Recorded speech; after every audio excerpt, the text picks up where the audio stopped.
some soccer!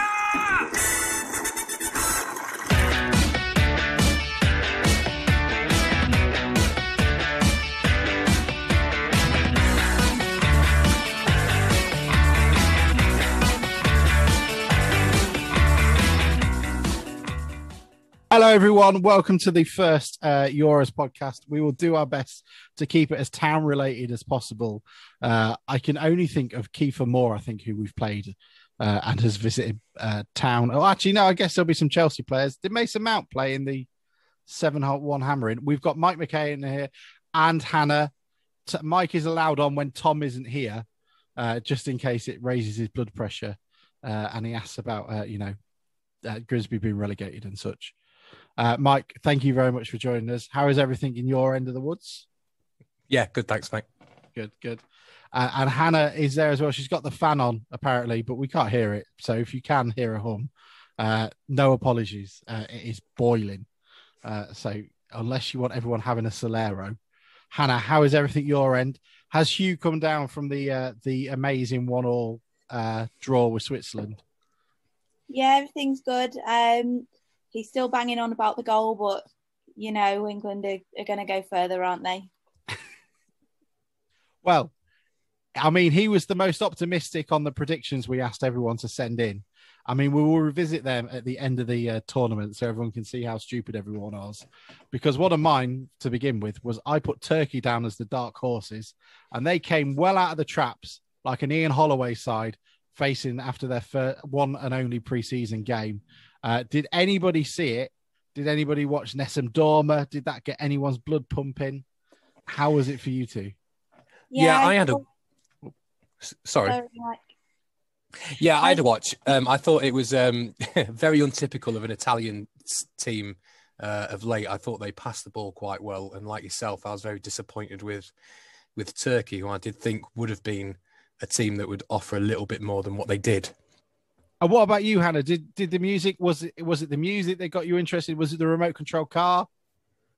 The car was ridiculous. I'm sorry, but that is not what I like to see at a football match. Has that been seen since? Don't think so.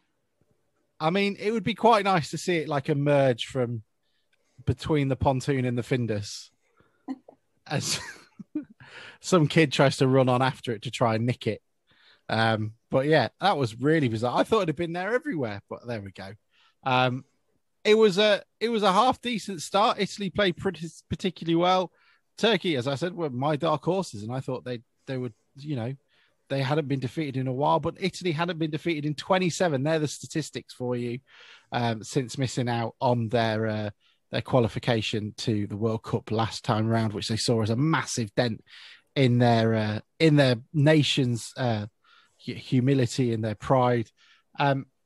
Yeah, it's been a weird start, hasn't it? How do you guys take to tournaments? Do you watch all the games? Do you just watch a few of them? What about you, Mike? Yeah, I generally watch all of them. Don't know why. There's only something about a global or a continental tournament that makes you watch games such as Macedonia playing. But I generally watch all of them if I can. Yeah, I think I've watched all of them so far as well. I don't know if I could get away with that. Hannah, how many have you been able to get away with? I assume there's been at least two in the house, unless Hugh did not want to watch the Wales game. No, we definitely had that one on. We actually had a family watch of that at his parents' house. But I've been able to watch bits of all of them in between Peppa Pig and anything else that a 2-year-old does. I have exactly the same problem, but mine is slightly, well, not more vocal. I guess they're about the same on the decibel level, but his insults are more pointed, I guess. I've been able to sort of put it in between videos of the Loud House and YouTube. Let's talk about the England game. 1-0, pretty professional performance from my opinion. Did any of you have any worries when there would seem to be a lot of discussion about the team sheet? Were you all happy with how that came out? Was that what you were expecting?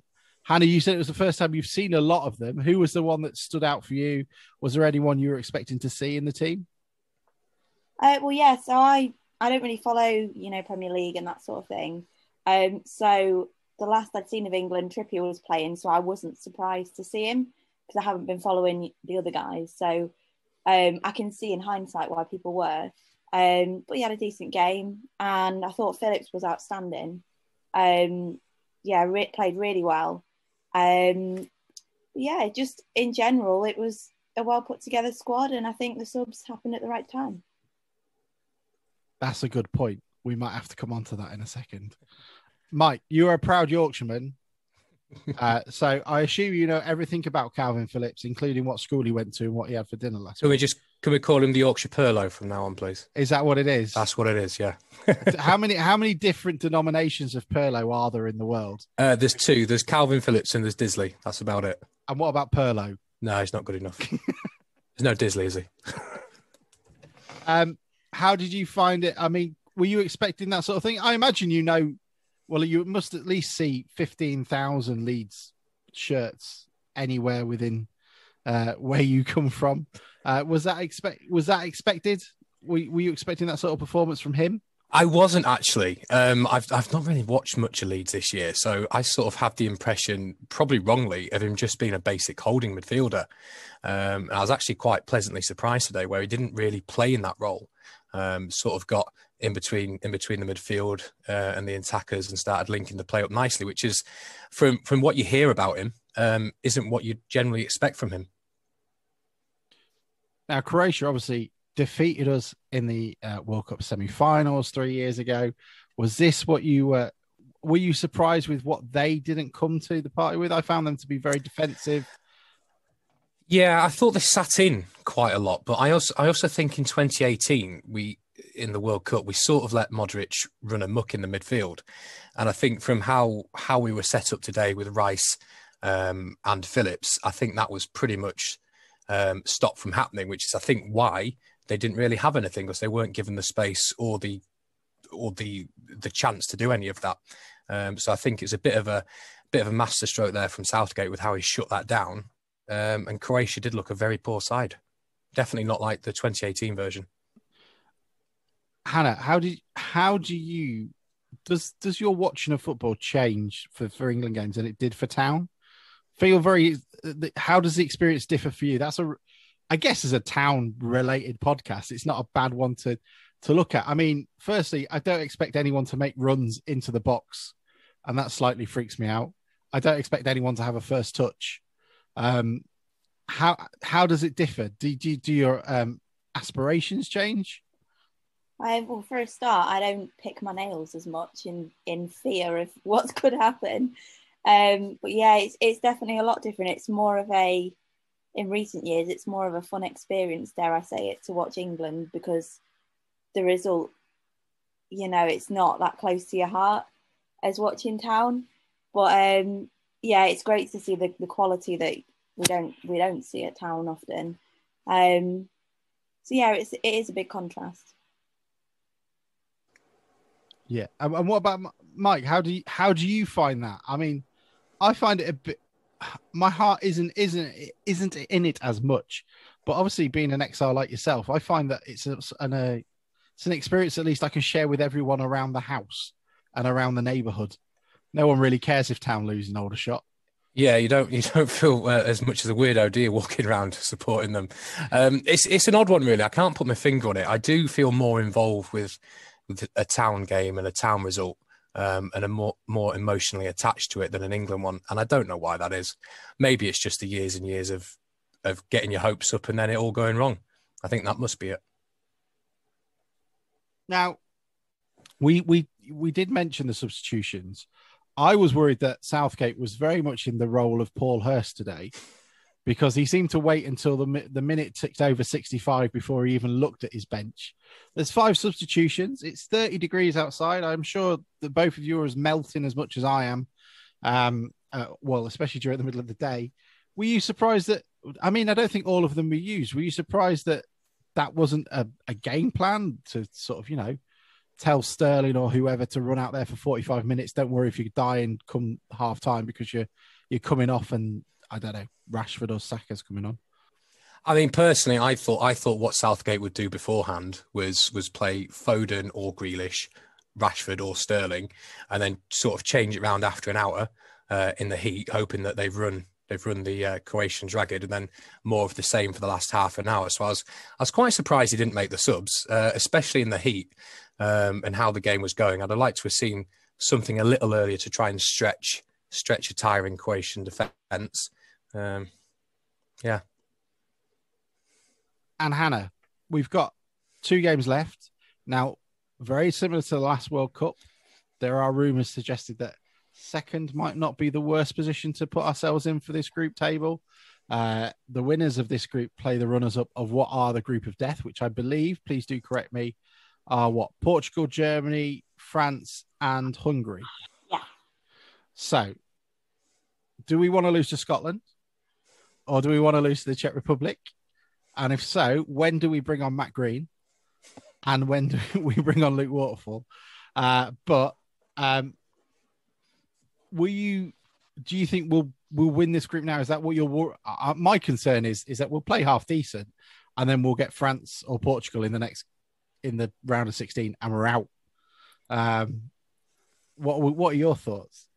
Yeah, I mean, you always want to win your games, and I would never be one to say we need to throw a game. Like, we need to win as many as we can win.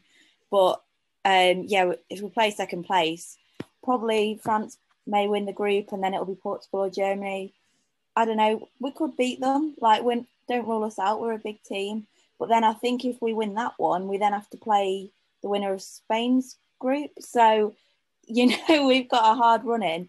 And my partner's Welsh, and we were looking at their running, and it's totally different. And I believe we would meet them in the semis, possibly. I mean, that is some optimism in the Welsh household. I mean, is he confident? I was slightly worried about Wales's performance. He's confident of a second place finish in the groups. Wow, that's impressive. So Turkey are for the chop. Apparently so, yeah. Mike, what were you going to say? I was just going to go back to Hannah's point about the groups. I mean, I don't think it makes much difference whether we win or come second, and I do now think we will win. Now we seem to have got the tougher of the group games out the way. I think you're going to have to play France or Germany pretty much, and I think those teams are the sort of teams we need to be playing regularly in tournament football and beating. So it doesn't really make much difference if we play them now or play them later. And if you're playing France or you're playing Germany, it's still a tough game. So I'd rather go into it with as much confidence as we can, having battered Scotland and the Czech Republic, go in and beat the French 5-0. Easy. Yeah.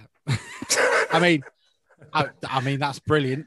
I'm slightly worried the last month of sort of off-field action at our club has affected your view of football, and that is quite... now the last 29 years has affected me.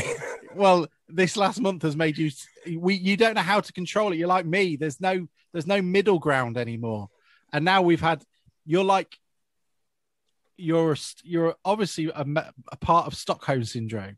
You've had 17 years of being viciously abused and held hostage with a gun to your head, and the first person that's come in that cell that's offered you a Twix and giving you a hug, you've fallen completely, and it's changed your mindset of the whole world around you.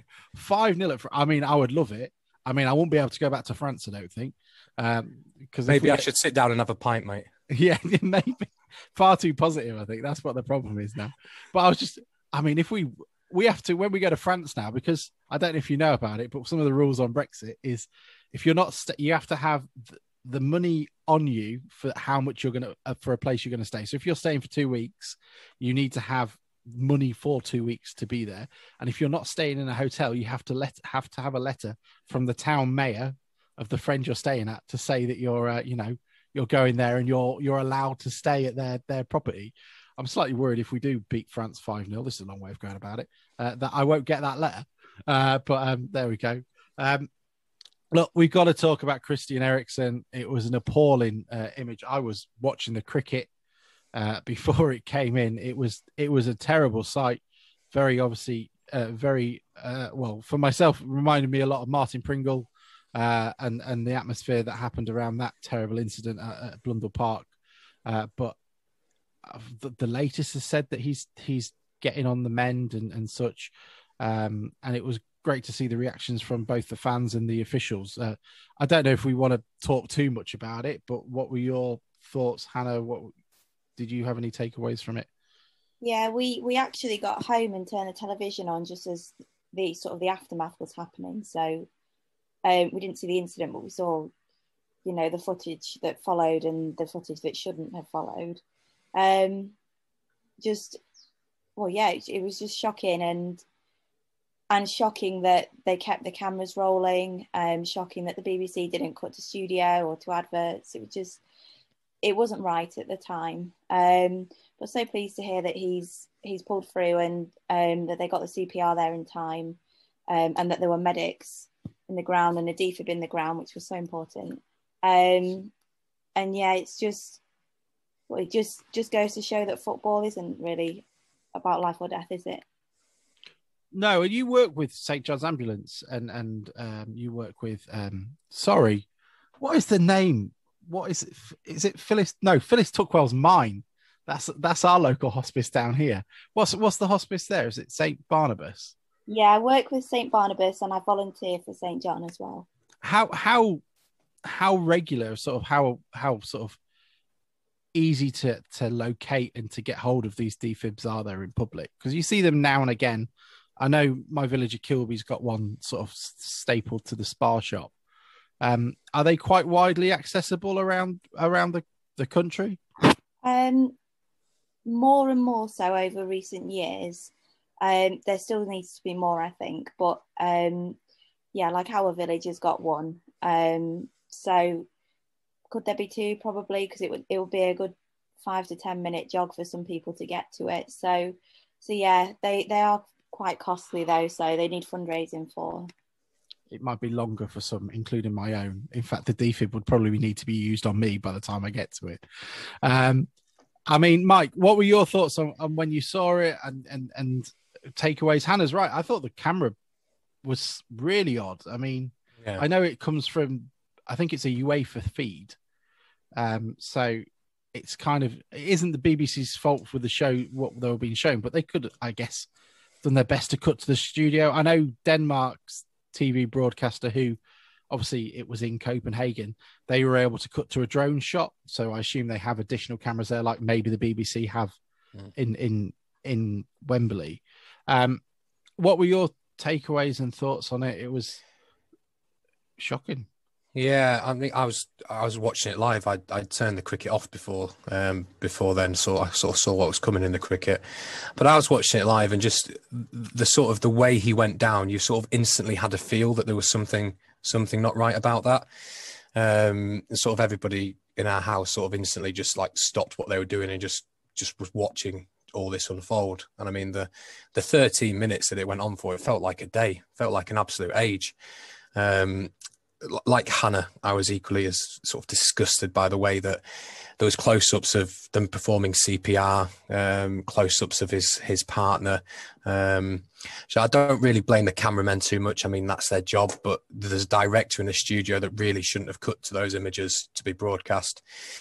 And I mean, it's the sad state of affairs where you can see his teammates and his friends are having to form a shield around their friend because they know that's what's going to happen, to try and protect their friend while he's fighting for his life.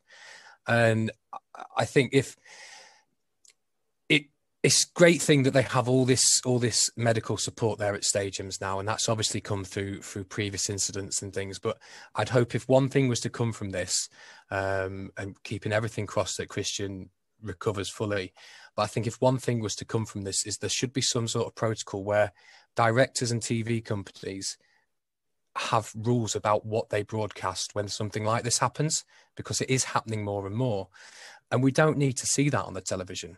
I mean, there's kids watching that, his family are watching that from home.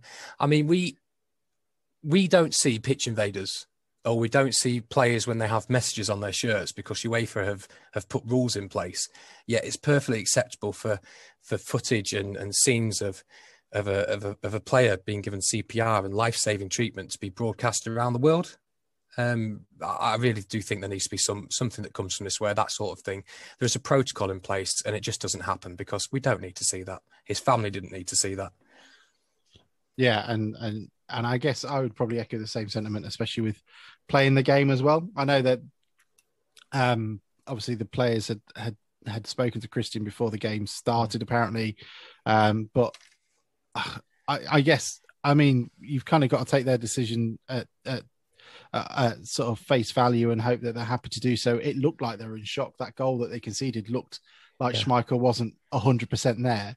It was surprising. I just don't think that those decisions, it's not what they need to be focused on. But hey, if they played it, then I hope that they're just going to have the support they need around them to be able to deal with it. Because who did I hear earlier?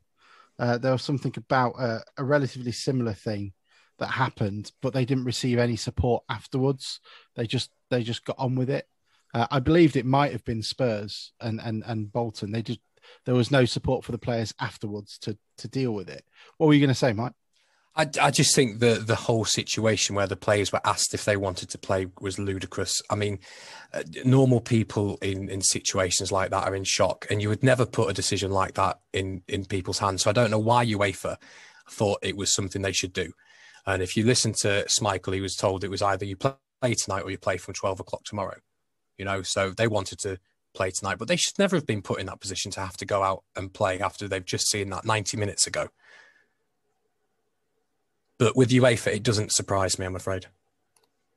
Yeah. Anything else before we move on to a one show style link change? Yeah, I think I read a few months ago that Denmark actually have mandatory CPR lessons in their primary schools. And I just think that this highlights how this should be mandatory across the board for all countries. It's so important, and so many people go into cardiac arrest. It's one of the biggest killers. So I just think it's a no-brainer, and I think Denmark have got it right there. Yeah, from what I know as well, the hospital's only across the road as well. It's kind of like a park, and then it was the other side of it. Anyway, we hope he comes out well. He seems to be up and speaking to people and having a chat. So hopefully that'll be good. God knows what it's going to do for his career, if there's even going to be one after this. Sorry, one thing, Alex, is I think the guy, the paramedics and the medics that attended, I mean, full credit to them. They've obviously done what they're trained to do every day, which is saving lives. And it's probably, we take it a little bit for granted, but, well done to them. They acted quickly and look like, hopefully, they've saved a life there. Right. We're glad. We're moving on. Let's go for a shift change. I mean, there are some pictures going around of Grimsby fans who are able to hijack a Scunthorpe United flag at Wembley and have stuck some Grimsby Town stickers on it. And we can't condone that sort of behaviour, but we can congratulate it and celebrate it, as I assume that is entirely different from condoning it. Look, we can't move on we can't wrap this up without talking about the last month or so in town. We'll have a proper podcast about it. How have you both felt in the last month after we've done our season review? We've spoken to Jason and Andrew. Everything seems to be, well, personally, I'm over the moon. Hannah, I'll come to you first. What are you thinking about it, and what are your initial thoughts on how the takeover's gone and what they've done? I'm just so pleased. I mean, the takeover has gone amazing. They've made all the right movements to please the town fans, but it seems genuinely as well, which it was really missing before, the genuine aspect of everything. Bringing Debbie in to the board as well as Christine, again, that's another big one for me as a female town fan. The new season ticket structure, how they're highlighting different areas of people to get discounts, I really like that. I like that I can now bring my 3-year-old free of charge. Brilliant. Just really excited for next season and also really excited for the pre-season friendlies that we're actually getting this year. More than one. Who'd have thought it? We're spoiled, well and truly spoiled. Mike, how have you felt about it? We've already talked about your positivity on it. Is this been the sort of the catalyst to that? And how have you felt it's been going? Well, it's like a breath of fresh air, isn't it, really? I don't know, you've had 16 years of this cloud hanging over you. And it seems within a couple of months, there's a fresh life about the place. And I don't really think they've done anything to reinvent the wheel. I think they've just engaged with fans, which as fans, I think is what we want the most. Is just that engagement to see what we want and how we want to do it. I mean, some of the things with bringing new representation onto the board, some of the things they're doing back of house, especially the season ticket packages, it's all just such a good thing to be seeing finally at our club coming into the 21st century. Well, I can only echo that sort of stuff. One of the things that I've really liked, which gave me a better idea of what they're going to be like, is when that court case part was coming out about Town being potentially arguing relegation and such. That wasn't something they put in place, but it was their first real bump in the road that they had to manage and they had to deal with it. I thought it was dealt with really professionally, really quickly, and actually one of those things that shows that what could necessarily be a quick negative on the club can be turned around and changed to a quick win. And to respectfully pull out of it and to say, look, this isn't the decision we're going to make. This is something we've obviously got we've got a bias towards, and as such we won't be involved in it. Was really great to see, and I think that showed me more than anything about how the club is going to be run between now and well, throughout their dynasty, I guess. It's been what are you looking forward to most? I guess we've had the Broadley game announced. We've stolen a Scunny player from under their nose. We've got a fan zone. We've got tickets now for exiles like ourselves, Mike and Hannah. I don't think I can class you as an exile. Let's be honest. You're in an LN postcode. It don't count. Caster's in an LN postcode. But it's the membership scheme on that, which allows us to have a 6th game free should we wish to. What have been the main highlights for yourselves? What are the takeaways is a terrible thing to say. But what have you liked, Mike? What's the one that's really shone out for you? I think the fan survey is the one that's really shone out. And again, it just goes back to a level of engagement. I think just coming straight through the door, and the first thing that's going on is there's some fan engagement, and that's above everything else. That's the thing that has shone through to me as the biggest takeaway from it, to use your phrase. And Hannah, what about yourself? I have to agree. I think like the ultimate thing is just listening to the fans, whether that be through the fan survey or, through speaking to people like us on the podcast, more engagement with the media. I just think the fact they're listening to us, it makes everyone feel counted all of a sudden, and we haven't done for years. Yeah, it's been incredible. Right. Before we'll go on to AOB, has anybody got anything else to add? Because we're all missing apparently a barnstormer of a game between Netherlands and the Ukraine. I'm not at all distracted by it. Currently 0-0 with half an hour gone. To sort of go through what people have been saying then, James Howard said Calvin Phillips can't be dropped after that performance today. I thought he was brilliant. I was slightly worried he'd played a couple of friendlies and hadn't been outstanding.